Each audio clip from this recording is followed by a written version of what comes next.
The Dallas Cowboys have found some hidden gems in this year's minicamp and OTAs, and these three players will make a surprising impact on this year's team, each in a separate way.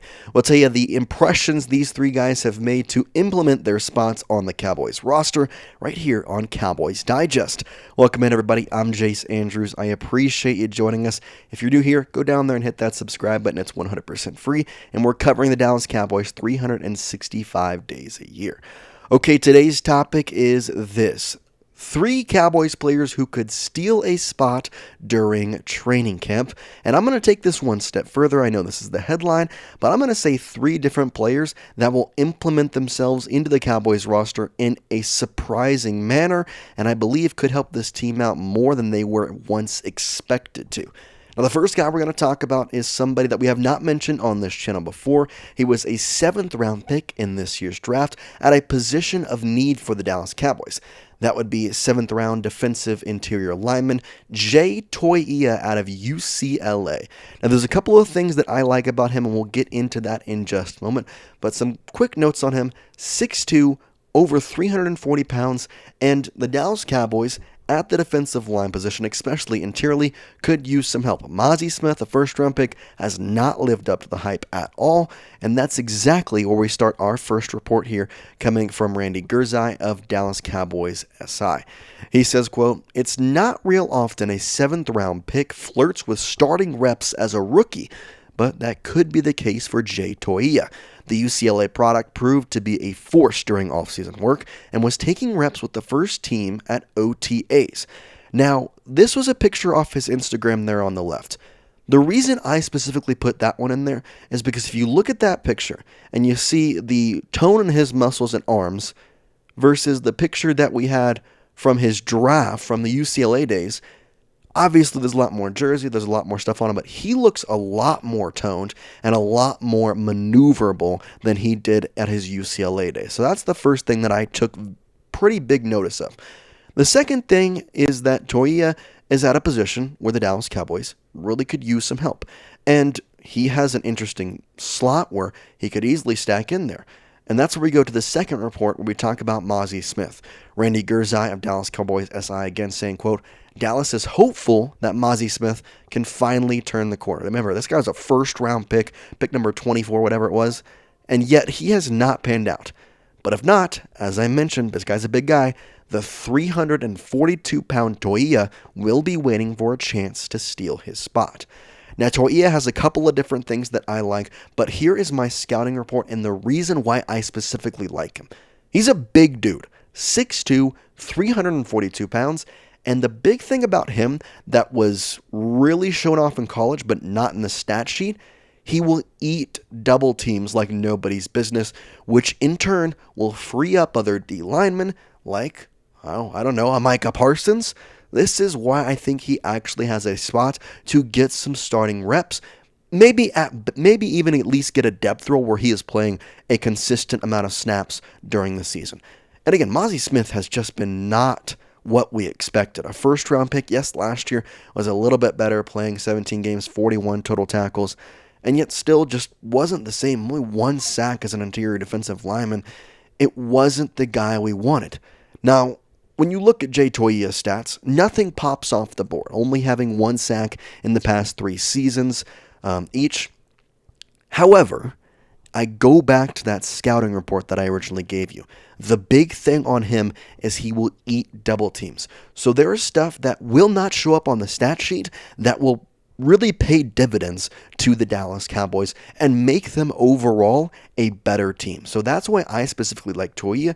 And at a 7th round pick, the fact that he is even with some starters in OTAs and minicamp makes me a little excited about him. And at least knowing his future with the Dallas Cowboys down the line, if injuries happen or so on, whatever would happen, we have a guy like Toia who is proven he can go in there and slot into a spot very, very easily. Now, the second guy I want to talk about is somebody I've mentioned on this channel before, and he continues to come around, and he popped up again on this report. That is none other than my guy Justin Barron out of Syracuse, the linebacker, the orange linebacker. I truly believe as a UDFA, he has a spot to make the team start on special teams right away and potentially push himself into a linebacker positional group where he can be a depth piece. Now, the funny thing about Justin Barron, he played 3 different positions in college. He started at wide receiver, then went into the secondary where he played safety for a majority of his roles, and then he played linebacker in his final season at Syracuse before signing here, of course, with the Dallas Cowboys. Which again, if you've watched my video kind of talking about Justin Barron, you know that the reason I believe he is poised to make this team is because he is maneuverable. He can move around. He's able to play multiple positions. The fact, again, that he played 3 different positions in college just makes him more valuable in a special teams manner. Now, for this report, we did get a little bit more talk on Mr. Justin Barron. Here is the quote from Randy Gerzai saying, quote, "Dallas isn't incredibly deep at linebacker, which helps Barron's chances. With his coverage skill and speed, he could find his way to the roster as a rookie and might be in the mix for snaps on special teams early," end quote. Now, I know this is kind of a football guy type thing to say, but I got to go back to this picture here. He just looks like a linebacker. He looks like a guy who on special teams is going to make like a big hit and then get up and get the team fired up. Like that just, he screams Justin Barron to me. So I personally would love to see him make the roster. And once again, given the ability for him to play multiple different positions in college, kind of just shows to his versatility. Back in 2021, he was a safety. He was a safety for pretty much 3 years. His first year, he was a wide receiver back in 2020. And I didn't play much, and hence why he switched to safety and then developed into a linebacker where he played his final 12 games at that position. Of course, this last year recording 2 sacks and 3 pass deflections, hence why the year prior he had 8 pass deflections. He can do it all. He can play coverage. He can go back. And for the Dallas Cowboys, when you have a edge rusher linebacker like Micah Parsons, you really want to have your linebackers to, besides him obviously, be able to do coverage, be able to be comfortable with blitzing, be able to kind of be comfortable in any situation that they are put in. And the perfect fit is a guy like Justin Barron, who played safety, who can go back in coverage, and you are comfortable with that.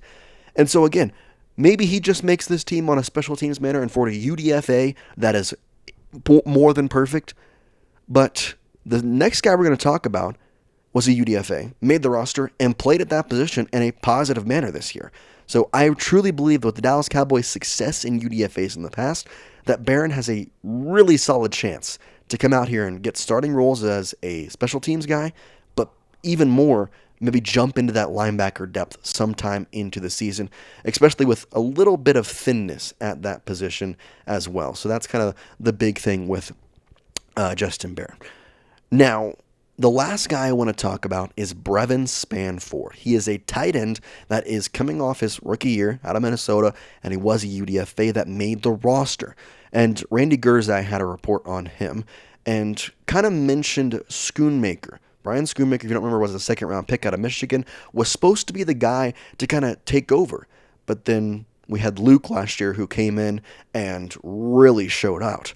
And so Gerzai says this, quote, "Heading into his 3rd season, he could be in danger of losing that spot," talking about Luke Schoonmaker. Brevyn Spann-Ford, though, could take it.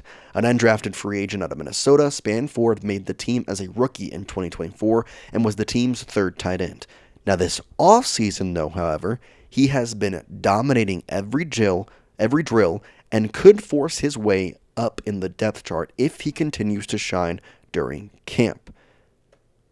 Brevyn Spann-Ford had made a really good catch in Washington last year. It was a really easy route, just up the middle on a post.